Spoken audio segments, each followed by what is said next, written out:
First of all, congratulations on making it to the cheerleading world. This is obviously a huge accomplishment.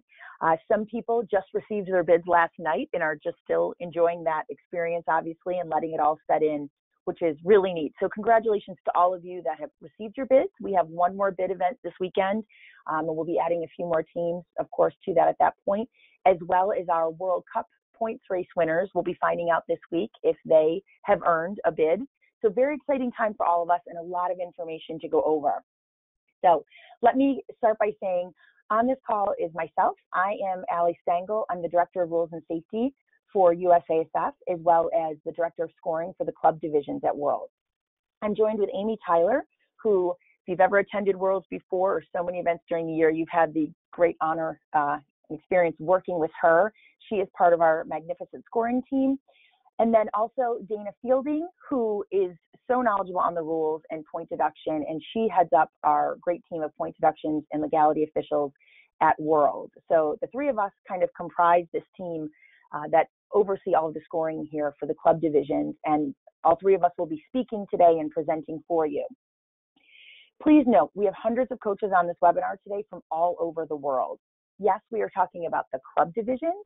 However, as you know, international, non-US based teams can be in those divisions, in the club divisions as well. We have new coaches on here, veteran coaches. The addition of the extra small division this year at World has really added another whole level of coaches that we're really excited to meet that have never been at Worlds before. And it's been really exciting to kind of speak with them and hear all their questions. And again, we have new coaches coming to Worlds in every division, but especially adding extra small, we're seeing all these new teams emerging. It's really exciting. So we welcome all of them. So I ask that you please be patient if you are a veteran as we try and cover a little bit of everything today. If you have questions, you can type them in the question box. We will do our best to get to all of them.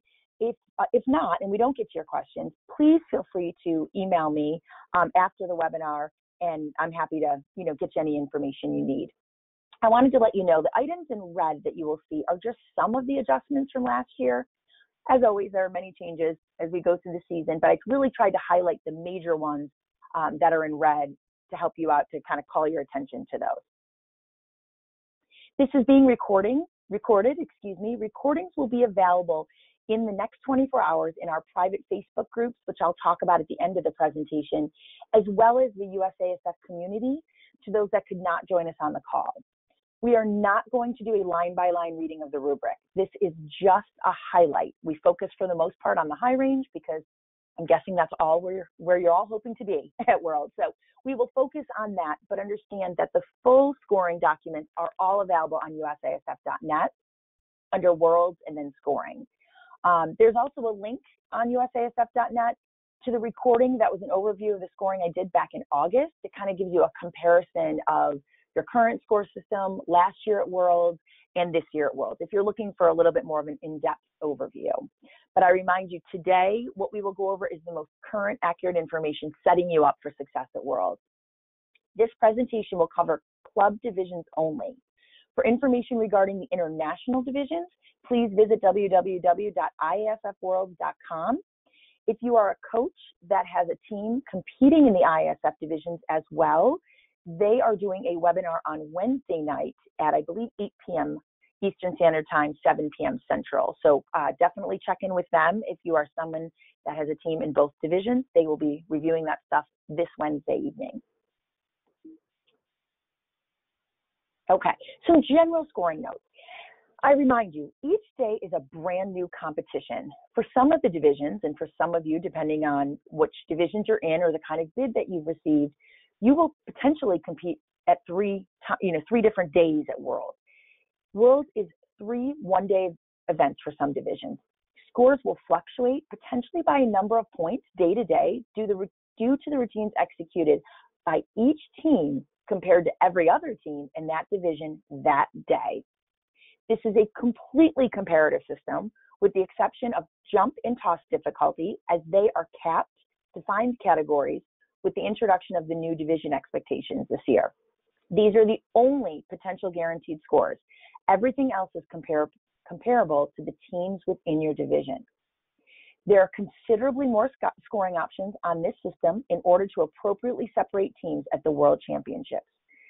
So if you haven't taken a look at the scoring, which I'm sure most of you have, you will notice a major difference to what most of you use for in-season scoring as the points available used to separate the teams on the world scoring system. Sorry. We have gone ahead. I had gotten a few requests, so I went ahead and posted this online. It just went up yesterday for a majority most chart. Some people were asking, you know, when those words are used, hey, is there a chart somewhere? Could you give me the numbers? Or here's what I have for my team. What would that be? So there is a quick reference now available online. You can, again, usasf.net, go to worlds and then to scoring, and this chart is now there. So we'll reference it a couple times in the presentation today, but I did want you to know that that was updated and posted yesterday. Okay, just for a little overview so you kind of understand who's scoring your teams, our panels are set up in the following manner. We have 8 panel judges. We have 2 stunt pyramid judges that work together to produce one score sheet, 2 toss building and creativity judges, again, to create one score sheet, 2 jump and tumbling judges, again, one score sheet, and then we have 2 dance, performance, and routine composition judges who will each score on their own score sheet, and then their scores will be averaged. That's what you'll receive in your scoring packet. The judges will be using visual trackers to emphasize ordinal comparative scoring. Due to the quantity of points that each of our judges have to separate the teams, we started it last year. We had great results with it. It helps them visually see how far they're separating, which points they're using in the ranges they have. It was a great tool. Our judges really liked it, and we think it really helped with getting the most accurate scoring. The total points available on the World Club Scoring System is 150 points, regardless of the division. General scoring notes, tiebreaker policy. This information, which I will not read to you in its entirety, I wanted to just make it public. We've always had a tiebreaker policy, but it was not public in the packets that you all received. We've decided to go ahead and add that this year. So if you're looking for this information, don't feel like you have to jump to get it all down. It is in the full Worlds packet that you can find this information. It's available online as well. So here's the information just on the public tiebreaker policy so that you're in the know about how we do break policy or how we do break ties. Ties will not be broken except in some cases to determine the set number moving into semifinals or finals and or gold, silver, or bronze places in finals. In such cases, the following steps are used to do so. Again, available online and in your bid packets. Reviewing routines. Viewing stations are in each venue and will be available to review your routine once you pick up your score sheets. They may not appear to be super public. You know, we have to get a little creative with where we set up these playback systems. But when you go to pick up your score sheet right by the judge's riser in most of the venues, go ahead and just say, I'd like to review my team's routine. Where can I take a look at that? And they will direct you to those laptops for those viewing stations. They're right within that area, but some of them are behind pipe and drape, so might not be visible to the eye. I do want to bring up a couple things new this year. HP, we obviously still have that facility and we'll be using that as we have before. We are also using what used to be called Jostens, and then last year it was the J Center, and this year it has a new name, and it's called the Visa Center. You may occasionally hear Disney staff refer to it as the VAC, and that stands for the Visa Athletic Center. So Visa Center, VAC, Visa Athletic Center, formerly Jostens or J Center, that's all that new place, which we know is the Jostens. Very exciting. We are so excited to have it this year. The arena is the brand new state-of-the-art facility that opened a little bit earlier this year. We will be operating as a one-floor facility as opposed, it does hold multiple performance halls, but we are using it as one large performance hall for Worlds. It has approximately 2,000 additional seats than HP was able to hold. So as a result, people don't need extra passes to get into that specific facility, you know, for some of the larger divisions that draw big crowds. We should, and knock on wood, not have any problem with seating. We are really, really excited about the new arena. It is phenomenal. So now we have 3 incredible facilities. There are no more tents where we're holding performances, which is very exciting. So this will be a really nice new addition, adding to the excitement of Worlds for your athletes. I do want to let you know, if you compete in the HP and or the Visa Center, the playbacks and score sheet pickup is right next to the judge's riser. If you are at the arena, the playbacks and the score sheet pickup is on the bottom level, essentially below the judge's riser in a multi-purpose room. It will all be, there will be signage, you'll be able to find it easily, but I just don't want you to be up on the main level, kind of where the judge's riser are thinking it's that. It's down below, more on level with the performance floor. So just head down the stairs, the main stairs in the venue below the judge's riser, take a little right, and the multi-purpose room is there. Again, there'll be plenty of signage and people to help you if you can't find it initially. With that said, thought I'd give you just a little bit of an aerial scope of how things are laid out this year with the new building with the arena there. You'll see to the left there that where it says score review. We are using score review, which many of you have that experience in other event producers throughout the season, you know, AccuScore, score review, that type of thing. The World Score Review is being held in HP, which is, if you've attended Worlds before, it's in the same place it's been for the last number of years. We decided to keep it there. With all the different changes happening, we thought this would be good for all those people returning who are familiar with where we hold score review. We are staying in the same location, right at the HP Fieldhouse, right behind the judge's riser. You will see the new ESPN Sports Arena. That is obviously where the arena is. The two areas, those bluish teal color rectangles you see, the one between the Visa Athletic Center and the ESPN Sports Arena, that is where warm-ups will be for the arena.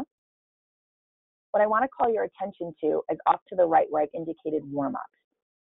In HP, we have 3 warm-up floors feeding the main competition floor at HP, just like we always have before. In the Visa Center, we will have 2 floors behind the main floor for warm-ups. Then in the arena, we are going to have 3 floors which feed the arena main competition floor, plus 1 Visa floor. So in essence, every competition arena needs 3 warm-up floors to make it go continuously and to work the way it does.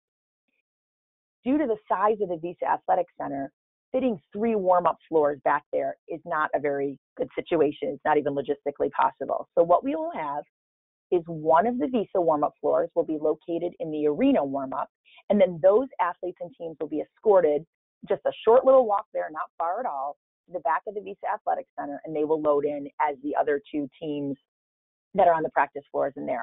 Don't worry about it. Don't be stressed about it. We will have plenty of people there to help your team get them exactly where they need to be, from arriving into there to getting to the athletic center for competition. It's a very short walk. It'll be just fine. This has replaced the tent that we have had in years past that housed a warm-up floor. This was just a better experience for these athletes to be in the arena warm-up area and make the very short walk right to Visa Athletic Center. Again, you will find out. We will explain that to you. Or if you are on one of those arena floors, it's no big deal at all, and we will get you right into the Visa Athletic Center with the rest of the teams competing. There is a small white rectangle there that says V/E. That's for our judges, actually, from the Visa Athletic Center in the arena. That is their hospitality area where they'll have their meals and such. So if you see that big white tent, not really anything exciting for you guys. You'll see judges in and out of that throughout the day. So kind of exciting to see this aerial view finally in this huge plan that's come to fruition after all these years. Okay, so we're going to go ahead and take a look at the score sheets in just a moment. We are going to look at the highlights only. Again, for the full breakdown, please go online and look at the rubric, etc. Before I start that, Amy Tyler's helping me out, kind of looking through the questions that are coming in. Amy, anything we need to stop and answer right now, or anything to clarify thus far? I have to be honest, excuse my voice, there's nothing coming in right now, so I'm not sure if they're able to use the question box. We might want to have them, because I know Dana has tested the chat box. So if there are if anyone has tried to go into the question, I have sent a question through the question under the chat box just to make us aware. Right now we cannot see it. Okay, thanks, Amy. All right, well, let's keep moving on then. Okay, let's start with stunt difficulty for all girl.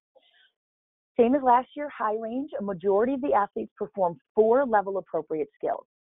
Majority in multi-base stunts is determined by first dividing the total number of athletes by 4. We round down when we need be. Majority is then defined as half plus 1 of those groups. For example, 31 athletes total, divide by 4, which is 7 full stunt groups. Half of 7 is 3 full groups, plus 1 more would be 4 for majority.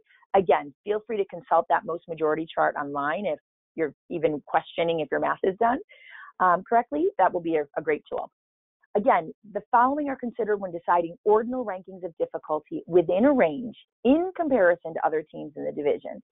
And then it has the bullets listed as some of the things that the judges are looking for in your stunt difficulty in relation to the teams in your division. I remind you, things that you may have gotten used to during the season about drivers and elite and all those kind of things, we don't follow that on the world score system. They are great and they are great tools in season, but we need to kind of clear and reset everybody's mind about what the world score system looks like, which is 100% comparative to the teams in your division. So again, when we talk about what the high range is, remember the high range is quite high, quite a few points, scoring options to separate the teams. So for instance, if the majority of the athletes perform 4 level appropriate skills, that just gets you in the range. That just gets you in the 6 to 10. It's all of the different skills and the things they're going to be looking down below on those bullets in comparison to the other teams in your division. That is then what decides where you go within those scores available. Okay, stunt difficulty for co-ed. We had a slight change this year, but not really a change in what we believe that we'll be seeing in this division. A lot of the feedback we got was, we have an all-girls team and they have to do 4 level appropriate skills. Why doesn't our co-ed team have to do 4 level appropriate skills? They do. So we now have just made it consistent. It's 4 level appropriate skills.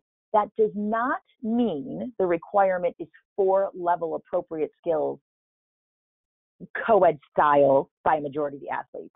That doesn't change all that. Here's where it comes into line here. Teams that perform only multi-base stunts are restricted to a max score of an 8.0. So if you're in a co-ed division and your teams are just not, they're just not as effective and the technique is just not down for them to do single base stunting, and you're choosing to do only multi-base stunts, you have that option in the co-ed division. With that said though, the highest score you can get is an 8.0. Teams that perform a combination multi-base and single base, whether assisted or unassisted, the max score is not restricted within the range. Teams that perform only single base stunts, assisted or unassisted, the max score is not restricted within the range. So if you are a co-ed team that just does everything single base, you don't do anything multi-base, you too obviously are available to have that 8.0 cap removed. There is no way to guarantee that you receive an 8.0 or higher. It's just saying that if the only thing you do is multi-base stunts in a co-ed division, that you have a cap of an 8.0, that you cannot go above that. Okay. The following are considered when deciding ordinal rankings of difficulty within a range in comparison to other teams in the division. And again, taking a look at what that says there with those bullets that the judges are going to be considering in relation to the teams in your division. Pyramid difficulty. High range, 4 level appropriate skills and 2 structures. Again, completely comparative to what the teams do in your division. This just gets you in the range to separate yourselves from your competitors. They're going to look at the bullets and how you do in comparison to your competitors. Stunt pyramid technique. Technique is evaluated on the following, again, in comparison to the other teams in the division as well. On execution, this includes control and transitions of the skill, confidence, form of the flyer, bases and spotters, etc. Stability, flexibility, synchronization, timing and flow of skills, including entries and dismounts, etc. Toss difficulty. This is one of the really big changes for this year. Talking about the high range being 10.0 for tosses this year in difficulty, and we're introducing again the concept of division expectation in the tosses like we do for jumps. So let's talk a little bit about this. The team performs the division expected number of level appropriate tosses. I remind you, that is a minimum 4 trick toss, or we do allow kick doubles as well to qualify for the division expectation. In addition, 1 toss by 1 group within the routine must be a senior level 5 skill, a minimum 4 trick toss, for example, a hitch kick double. The senior level 5 toss may be part of the division expected number of tosses or an additional toss. The division expectation is cumulative and may be done at one time, rippled, or throughout the routine. If you are in the extra small division, regardless of how many athletes on your team, the division expectation is 2 tosses. For small, 4 tosses, medium, 6 tosses, large, 7 tosses. So let's talk about a couple examples. Common question: if I do a kick, kick, full twisting toss, does that count as part of my division expected number of level appropriate tosses if I did those tosses? The answer is no. Again, I remind you, the requirement is a minimum 4-trick toss. The only slight allowance to that is if you're doing kick doubles. We do allow those as well.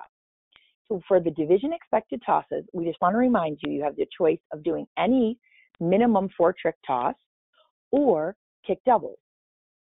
If you choose to do all kick double tosses for the division expectation, that is no problem. Just somewhere else in the routine, we need to see one toss by one group that is a senior level 5 skill, which is a 4-trick minimum. So if I'm a small team, I know my division expectation is 4 tosses. And say I'm going to open up with 3 kick doubles in my opening. And later on in the routine, I'm going to throw 1 hitch kick double. I've met the requirement. I did 4 tosses in total. They were all at least kick doubles or a minimum 4-trick toss. And within that, I chose to do my senior level 5 skill, which was my hitch kick double. Perfect. You also have the opportunity to do it in addition if you'd like to. So if I am a small team and I decide to do 4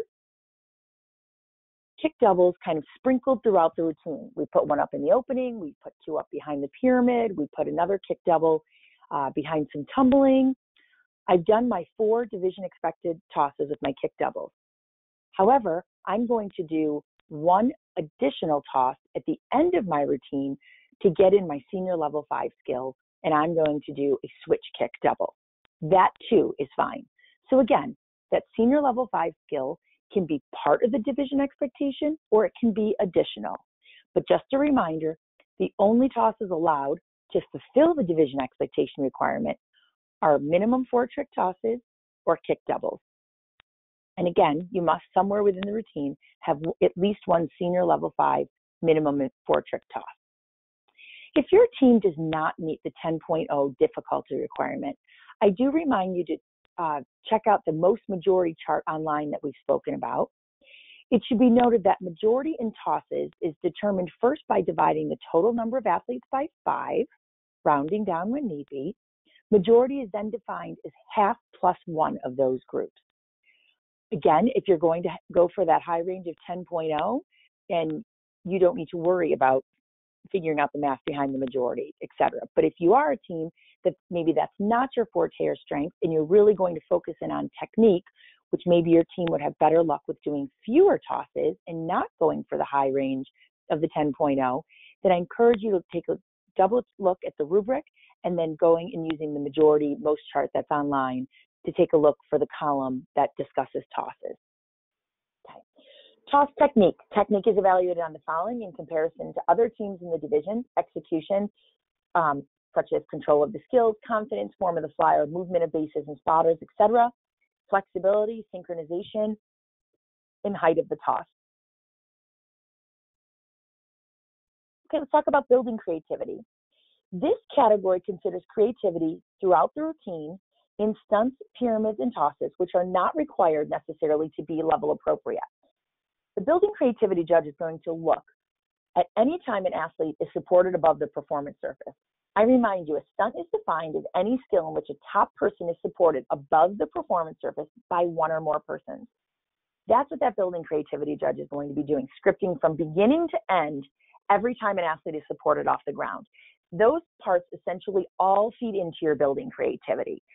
They're going to take a look and try to find all your highlights that you have that really separate you, that are innovative, visual, unique, and intricate ideas. in comparison to the other teams in that division. Okay, let's move on to tumbling, standing tumbling.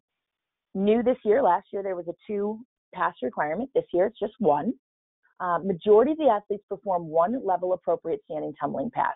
Majority is cumulative, so technically you could have, 1 athlete doing all of these standing tumbling passes, which would be very challenging for that athlete, but it is cumulative to get them in. Majority is 51% of the athletes, rounding down when need be. So for example, for 21 athletes, majority is 11. The items listed below are the following that are considered in relation to the other teams in your division. I do get the question a lot about, is a jump tuck, for instance, a level appropriate skill that would count in this? Yes, it is.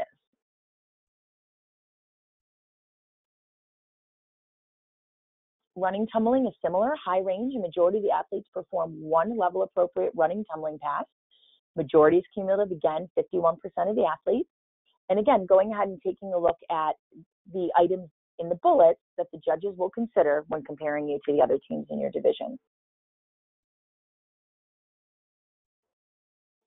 Standing running tumbling technique. Technique is evaluated on the following in comparison to other teams in the division.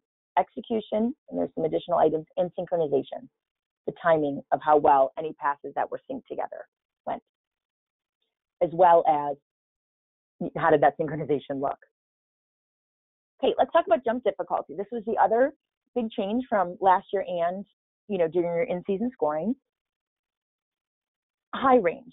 To get a 10.0, this is the second potentially guaranteed score that your team, as long as they perform what's required, would know their score. The division expected number of athletes or full team -1. So let's go down and look real quickly. For instance, we are looking at, for the division expectation, we are looking at the division itself. So if you're in the extra small division, we're looking for 10 athletes jumping at the same time. If you're in small, 16 athletes. In a medium division, 22 athletes. And in a large division, 28 athletes jumping simultaneously. If you are an extra small team, for instance, having to compete in the small division because you have another team from your program, so you're ineligible to compete in extra small, and say you have 10 athletes competing in small, which could happen, you obviously would not be able to meet that 16 athlete requirement. Your option is to do full team -1 in order to max out and get the 10.0. So if I'm a 10-person team having to compete in the small division because I have another program from another team from my program competing at Worlds and I'm ineligible for extra small, I obviously would not be able to have 16 athletes jump. So for my team of 10, I would fall under the full team -1. We would look to have 9 athletes jumping to hit this high range of 10.0. If I am a small team of 15 athletes, you would go ahead and follow the full team -1 concept. You obviously wouldn't be able to have 16 athletes either. So if I am a small team of 15 athletes, I can't hit 16 athletes, so I will do full team -1, and my 14 athletes will perform the division expected number of jumps in order to, will perform the number of jumps in order to hit the high range of 10.0. The requirement of jumps, 3 advanced connected jumps or 2 advanced connected jumps +1, similar to the in-season requirement. The jumps must be synchronized and they must include a variety.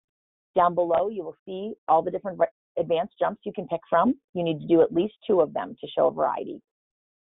All approaches within the jump section must have a whip approach, making them connected jumps for the connected portion. If you're doing the 1 additional, obviously that can be at any time during the routine.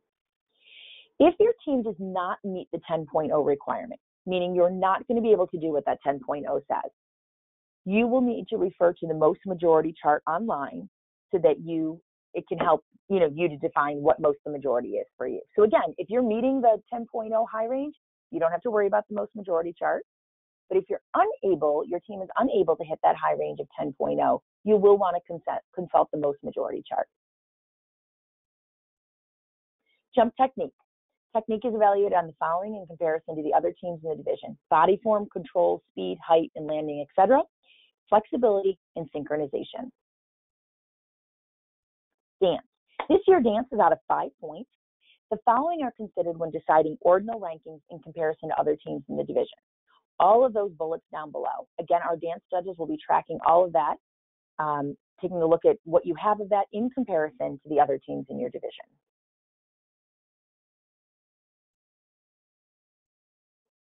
Routine composition. The following are considered when deciding ordinal rankings in a comparison to other teams: precision of spacing, seamless patterns of movement, innovative visual creative ideas, and additional skills used to enhance the overall appeal of the routine. Again, this will be tracked from beginning to end of the routine. Performance. The following are considered when deciding ordinal rankings in a comparison to other teams in the division: a team's ability to demonstrate high levels of energy. This is, of course, to get into the high range. Entertainment value and excitement while maintaining consistent uniformity, genuine enthusiasm, and showmanship. This will include appropriate athletic impression throughout the routine. I remind you that we are looking for appropriate athletic impression. Please, making sure that your choreography is appropriate for all ages to view, that includes from grandparents to small children to everyone. It should be appropriate for everybody to view. Okay, let me stop there real quick. And then, Amy, any questions I can answer so far about scoring that might help? There are some questions in there now about jumps. What I think we could probably do is go through them while we're going over point deduction and come back, because some of them are repeating themselves. Is that okay? Got it. Yeah, sure. That sounds great. I did have one question that you posted here, Amy, about will rankings be posted in a notebook, on a board or a table to be given coaches? So I'm going to tell you at the end where you're going to be able to see some of the stuff online this year, as well as when a division has finished, you can go back to that venue where you competed and take a look at the rankings. Usually we have them posted there on the table. You can take a picture and get all of those breakdowns day to day. So those will be available once your division is fully completed at the venue where you competed. You can go and see a breakdown, take a picture of those. We'll also put stuff online. So we'll get to that in just a minute. All right. So we're going to do deductions and legalities, and that is where Dana is going to step in and chat a little bit about her expertise and what she'll be handling at Worlds this year. Go ahead, Dana. Oh, sorry. The Worlds deduction system is very different than what most event producers use during the year, so please review all of them prior to your arrival. Unlike what most of you are used to during the season, we do deduct for stunt bobbles and incomplete twists and tumbling. We do use the landing position of the athlete's feet to determine completion of a twist. In regards to Worlds coach-athlete behavior, please make sure you review the policies regarding behavior, which includes entrance and exits onto the performance floor. You can go to the next one, Allie. All deductions and our legalities will be noted in your score sheet packets that you pick up. We will not be emailing you regarding the video clips of point deductions, legalities, and or warnings. A lot of people miss the warnings because there are no points deducted, so please make sure to review the entire sheet. If you have a question or you don't understand a warning that you're given, come by the score tent and I'd be happy to review it with you. For deduction review, we do give you the opportunity to watch your entire routine first and then decide if you want to challenge. If you do decide to challenge, your entire routine is rewatched and additional deductions may be given. And just a reminder, there is no discussion after the review of the deduction. You can go to the next one, Allie. There we go. In regards to time, which is the most given deduction at Worlds, please time your routine multiple times. We time from the first choreographed movement or first beat of music, whichever comes first, until the music and choreography is finished by all athletes. We give time deductions at 2:31.0. We do suggest 2:28 or less to make sure there are no issues. Routines are timed multiple times before a deduction is given. If they get overtime on the stand, they do send it down to us, and then we do retime it in the score tent. Music must be copyright compliant. and you must show your music license during your roster verification appointment. In regards to legality video submissions, please submit all your skills, regardless of performing them all year without a penalty, to the USASF or ISF for approval by April 19th. You have to follow the submission policies outlined on the USASF site, such things as including your USASF gym and coach's ID. If you have any questions regarding the process, you can email rules.cheer@usasf.net. Just a reminder for USA-based teams, it is cheer@usasfrules.com. And there are USASF legality officials and warm-ups in each venue wearing red-colored shirts. So if you have any questions, they're available to answer anything or assist you with any rules questions you may have. Great. And Thank that's you, Dana. all I have, Allie. Okay. Awesome. Thanks, Dana. Just as a reminder, also, if you are a non-U.S. based team that is competing in a club division, you too, just like the U.S., has a process to go through to get your skills reviewed prior to Worlds. You'll use the same one that you've used during the season through the ISF World email address, that process as well. So if you're unfamiliar with what that is, feel free to email me and I will certainly send that on to you. But again, U.S. teams, you will follow, as Dana mentioned, your normal protocol of what you've done all season of submitting. You don't need to resubmit if you already have a legal ruling on your certain skills. You don't need to submit just for Worlds. You are only submitting new skills or skills you have not had previously approved. And for international teams, you are doing the same, but following through to the ISF system. Please, you guys, please don't wait. If you pick an athlete up off the ground, it is a stunt. Submit it, even if it's in your dance. If you tumble anything different or over someone or under anything, please do not get to the World Championships and have this be a problem. It's our least favorite thing to do. This is not a process our legality officials or Dana or myself in particular enjoy doing at all. We know how hard you've worked to get here. Please, let's try to make sure. We would love a zero legality event. It would be the greatest event ever. So making sure that, please, the music, as Dana mentioned about being over time, there is not 1 second of music that is going to make your team win Worlds. The same with a skill. There is not one illegal skill that's going to make your team win Worlds, or a count of music that will make your team win Worlds, but it could make you lose it.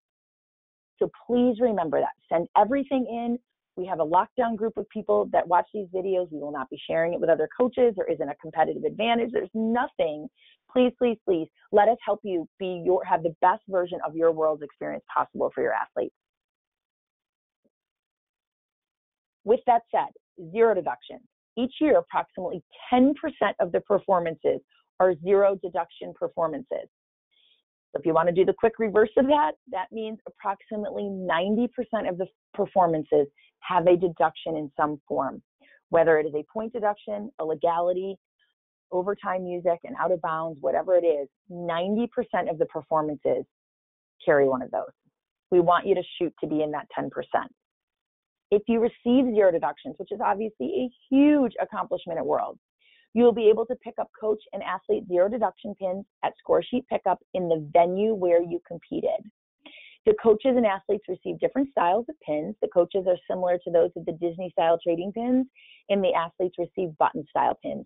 Please, again, with your kids, this is a huge, huge accomplishment, and should be obviously something we want everyone shooting for, the safest, most clean routine that they can put out. Okay, Amy Tyler is going to talk about the score sheet pickup process. Amy, you want to go ahead and pick up from there? Sure. Hi, guys. The video playback and score sheet pickup will be available at the coach's information table located in each venue. So where you actually compete is where you'll be picking up your score sheets and also reviewing the playback of their performance. I apologize for my voice. Score sheets will be available approximately 15 minutes after your performance in the venue again where you competed. I know some people have come to HP before.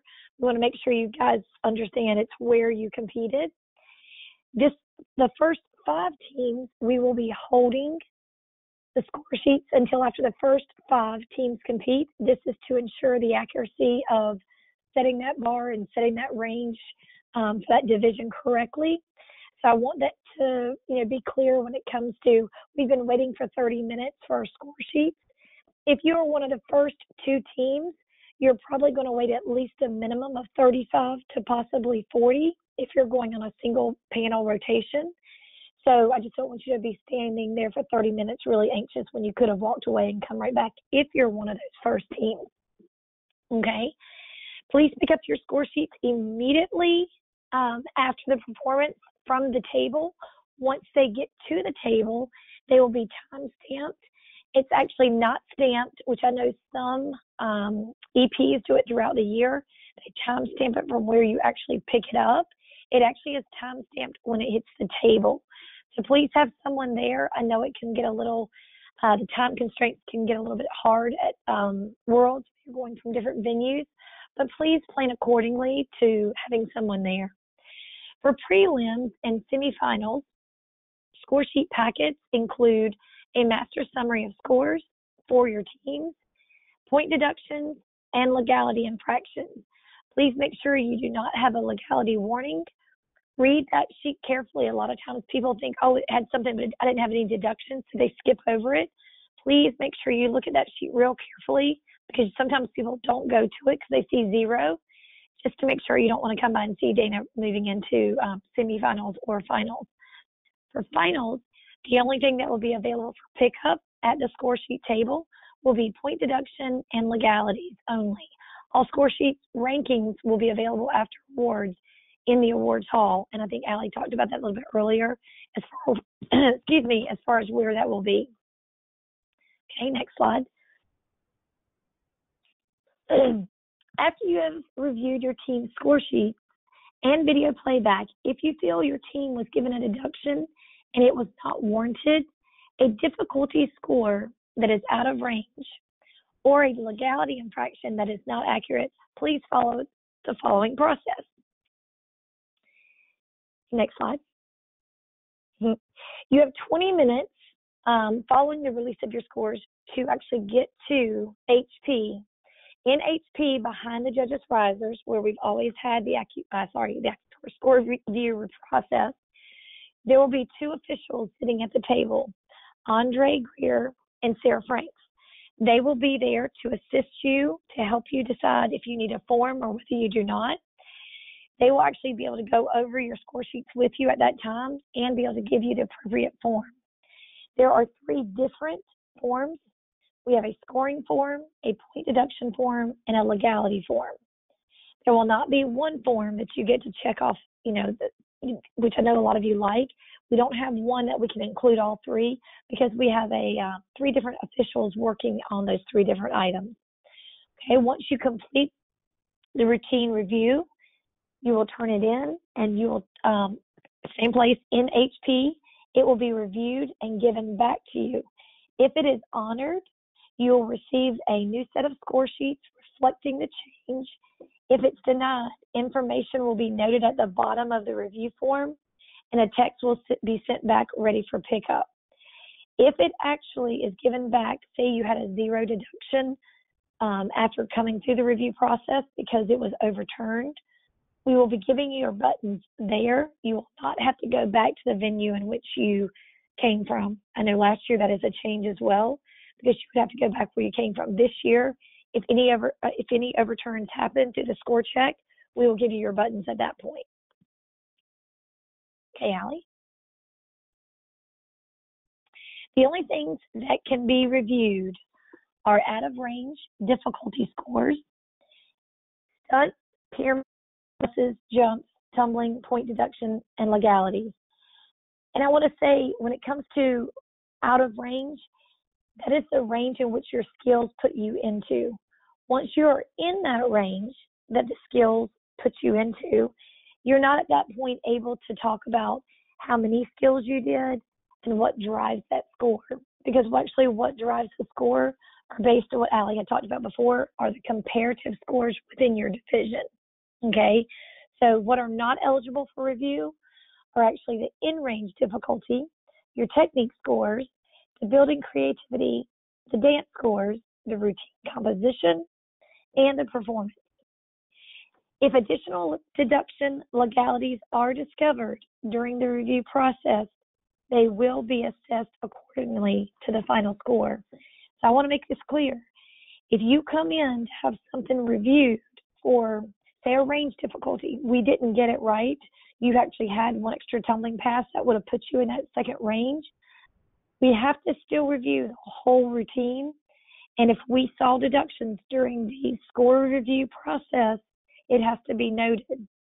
I know that sometimes people say, but I came in for the deduction legality. I didn't come in for this.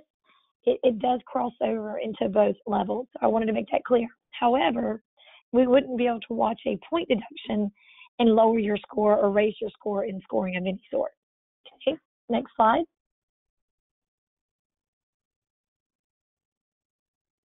If there is something our scoring officials should be made aware of, but it is a non-reviewable category, but it's something that you feel we need to know about, it could be a logistical issue, please fill out an FYI form.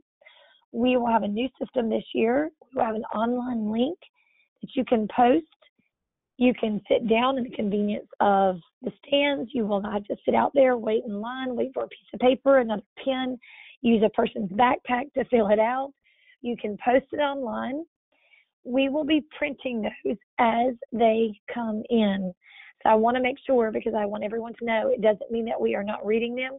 We are going to try to keep them online to print out so we can keep them organized a little bit better and presented to the different venues if deemed necessary. You will not receive a follow-up to this form unless obviously it's deemed necessary by our scoring officials. Please remember, in order for the event to run on time, to ensure accuracy, the process of score review and the timing of it must be followed. That includes the FYI forms, where I know we get passionate sometimes. We get back to the hotel and we just want to fill out an FYI form for something that happened that day. Certainly we can take, emails coming in as well. FYIs coming in as well. But if you can do it during your division when it's current, that is when we can actually find out if something is going on. If you were to see a pattern of something that was probably not right, then let us know then, because we've got people that are just working on FYs solely for Worlds this year. Okay, and I believe, Yep. Amy, thank you. I want to just add to that. I want to remind everyone, I know sometimes we kind of get used to during the season just automatically kind of coming to the process and doing score review. Again, Amy reviewed those topics that can be reviewed, which ones are reviewable.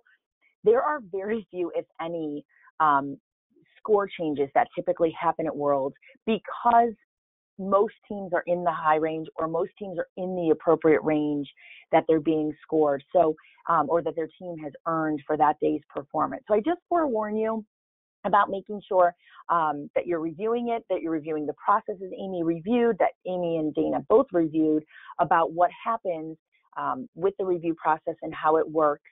Again, FYI forms, we got a handful last year, and it was informative. It was great, but there weren't really that many changes, measurable changes that came out of it, just because the system is so different and it is so comparative. So I just remind everyone of that, not feeling like, oh, I got my forms, I got to head right to score review and tell them what was wrong. There are very few things that can actually be challenged because, first of all, we have outstanding judges, as many events do during the year, but there are so few things that actually can be challenged. So just kind of being aware of that and just not jumping to the idea that like, oh gosh, I need to. And the other thing is, unless it's a capped category, until you see the final breakdown of the other team scores, which you will get a full breakdown, like I said, that will be supplied on the table for you. You'll see every other team score in your division. Your scores may not make a ton of sense to you yet until you kind of get the rest of the map, to look at and to see where you fall comparatively to your other teams. You may have gotten an 8.7 and you're like, oh gosh, an 8.7? I can't believe, well, 8.7 may be the highest score in the division in that category. So again, get your own scores, take a look at the comments, and then obviously when you see the rankings at the end, a lot of your scores will make more sense. Okay, let me continue here. Social media events, info, and updates. Facebook group, we had them last year too. If you're not a part of them, these are private groups. Please go ahead and add yourself to them today and we will get you added. For US-based teams, the USASF Cheer and Dance World Facebook group. Also for non-US teams, the USASF and IASF Cheer and Dance World. Again, we post the same information in both if they apply to both. Things that may be in the USASF, US-based teams might be specific things that only apply to rostering or things that are only required of US teams that may not apply to international. There may be things posted in the IASF one that are things such as, you know, about passports, et cetera, those kind of things that aren't obviously going to apply to US-based teams. So we will post in both when need be. And again, these are specific Cheer and Dance World Facebook groups, not just the normal USASF Facebook group or the normal IASF Facebook group. These are specific to Cheer and Dance World. Also, if you're a USASF member, we do have a world thing set up in our community that there's conversations that's been happening over there. If there's any information in those that would apply to non-US based teams, we will certainly share those in these other opportunities. New this year, we have a USASF World app, which we're really excited about. I'm going to show you that on the next page. The event hub for this year, which is the same as last year, usasf.net/cheerleadingworld. And the question everybody wants an answer to, when is the performance order drawing going to be? It will be shown this Thursday at 5 p.m. Central Time on usasf.net. So that's exciting. We're excited to see that as well, to see how that all comes out. This is what the mobile app looks like if you haven't had a chance. It is available now on Google Play and the App Store. If you search for USASF World, this is what will come up. We do encourage you to sign up for push notifications. It will give you 4 options as of right now: cheer coach, cheer spectator, dance coach, dance spectator. Go ahead and sign up for the ones that you are. You're welcome to share this with your families if you'd like, so they can sign up as a for notifications as to what they are. And it will be continuing this information throughout the weekend. It will have results. It'll have performance orders. All of that information will be showing up through that. So we're really excited to have this app this year. Okay, question. Amy, in an effort for time, we've done a great job keeping it to about an hour. So that's great as far as time goes. And again, we will be posting a recording of the overview of the score system today. We should have it posted within the next 24 hours. Amy, are there a couple of general questions I can answer for people? And again, if I didn't get to your specific question because it was really kind of specific to your team, please just email me at Allie Stangle, ALISTANGLE @usasf.net. I will do my best to get to everyone. Go ahead and tell me kind of what your questions are. I'm going to pause my screen for just a minute as Amy goes through these real quick. If you have 16 athletes, do all athletes have to do the jumps plus a tuck, or just the jumps to get into the high range? Great question. And I'm going to combine that with one other question that somebody asked me. So if I'm in the small division and I have 16 athletes, obviously the division expectation for jumps is 16. However, you get to do the lesser of the two. You can fall under the full team -1. So if you have 16 athletes on your team and you're trying to hit that high range, you can do full team -1, which would be 15 of your athletes jumping in order to meet the 10.0. Now, with that said, to answer the next part of that question, in order for the standing tumbling requirement, standing tumbling is just a majority of athletes. So for instance, if you were having 15 athletes jump, but then you only 51% of them were going to do the tuck afterwards to get your standing tumbling requirement, that would get you into the high range for majority. So I just want to make sure that's clear. If I have 16 athletes on the team, if I'm trying to max out in the high range, I only have to have 15 athletes actually jump to hit the high range of the 10.0 for jumps. When it comes to the standing, if you're trying to do a jump tumble combination to hit majority for standing tumbling, you would only 51% of those athletes would have to do the jump followed by the tuck. I did have somebody else ask me if everything was cumulative for stunting. Again, yes, for co-ed. Opening co-ed stunt in the very beginning, sure. Later on, we're adding up all your multi-base. Every time you're picking an athlete off the floor, supported by another person, that is all going to be scripted by the building judges. Those skills are all cumulative. Amy, I do have one more that I saw quickly while you were going through some things, and I'll come to your questions. Extra small team in the small division, because you have another team from your program, so you can't compete in extra small. So if you are an extra small size team, say you have 14 athletes or whatever, but competing in small, the toss requirement is the division expectation is based on the division, not your number of athletes going to basket tosses. Regardless of your team size, if you are in the small division, we are looking for 4 tosses for the division expectation. One of which, or it may be an additional one, needs to be a world 4-trick toss. Okay, Amy, what other questions, generally speaking, could I answer? Well, there's one that I'd like to, if you don't mind, I'd like to answer because we have it a lot through the score check process. And it says, so the judges will individually rank each category to make sure they are correctly assessing difficulty. So what I'd like to say with that is, it is, because it is comparative scoring and it is not based on a skill that you don't get a code of points or a particular score based on what you do, unless you're probably the first 5 teams that go out there where they set that benchmark. And I say that because if they start that benchmark and they started at, say, a 7-6, the first team that goes out there gets a 7-6. And we're down to team number, say, 18 in the division, and the highest we've gone at this point is maybe an 8-4. And we watch another 25 teams, and now we're down as low as a 5-2 up to an 8-4. That is saying to us at the end of the day, the 8-4 is your 10. It is your winning score. It is the highest score in the division. It is the ordinal placement of it. It is not it may not be that you think, it may not be that you think your team is an 8-4 score, but it is the highest score of the day. That is the highest score. I'm sorry, my phone is beeping, somebody's trying to call through. So I want to make sure that you understand, a lot of people want to go, but we're not, that you mean we're winning this with an 8-4? Yes, we've seen winning teams. We've seen 60-some people come to a division and the highest score be an 8-4, be an 8-2, be a 9-1. It doesn't mean that you have to have the 10 to go through or to be the number 1 person in the division. The judges can't get hung up on the number. They have to make sure the number supports the ordinal ranking of that category based on what you're doing comparatively to someone else.